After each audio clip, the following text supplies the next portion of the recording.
Hello అందరికీ నమస్కారం. Welcome back to our channel Shyamala తెలుగమ్మాయి. ఈరోజు నేను నా పూజా రూమ్ని క్లీన్ చేసుకోవాలనుకుంటున్నాను.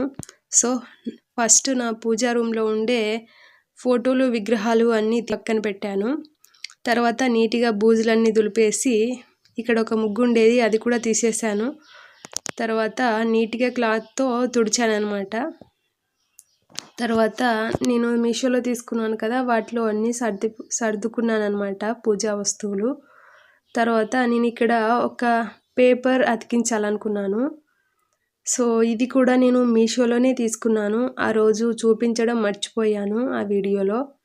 ఇదేమో అతికిస్తుంటే అస్సలు అతుక్కోవడం లేదు, ఎందుకో మరి. చాలా ట్రై చేశాను బరువు పెట్టి అది పెట్టి, కానీ అస్సలు అతుక్కోలేదు. ఇంకా ఇలా అతుక్కోదని చెప్పి ఫెవిక్విక్తో అతికించానమాట. నేను ఈ పూజా రూమ్లో సగం వరకు ఈ పేపర్ అతికించాలనుకున్నాను. సో దానికి కరెక్ట్గా సరిపోయింది ఇది. ఈ గోల్డ్ కలర్ కన్నా సిల్వర్ కలర్ తీసుకుంటే ఇంకా బాగుంటుందేమో అనిపించింది నాకు.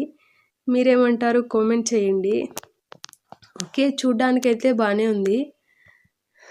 ఎందుకంటే ఉట్టి నేలపై పెట్టడం కన్నా ఇలా ఒక పేపర్ పెట్టి పెట్టామన్న ఫీలింగ్ బాగుంటుందనే ఉద్దేశంతో నేను ఈ పేపర్ అంటించడం జరిగిందనమాట. ఓకే, లుక్ కూడా బాగుంటుందని చెప్పి అతికించాను.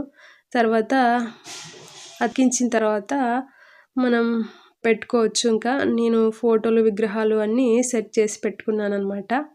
ఈరోజైతే పూజ చేయడం లేదు. ఇంకొక విషయం, ఫెవిక్విక్ అతికిస్తున్నప్పుడు నా చేతి అతుక్కుపోయి 2 రోజుల వరకు పోలేదనమాట. సో పిల్లలు ఉన్నప్పుడు పిల్లలతో పాటు ఇలాంటి పనులు చేయకండి, చాలా డేంజరస్. ఓకే, నెక్స్ట్ ఇంకా దీపారాధన చేసి చిన్నగా పూజ చేసుకున్నాను.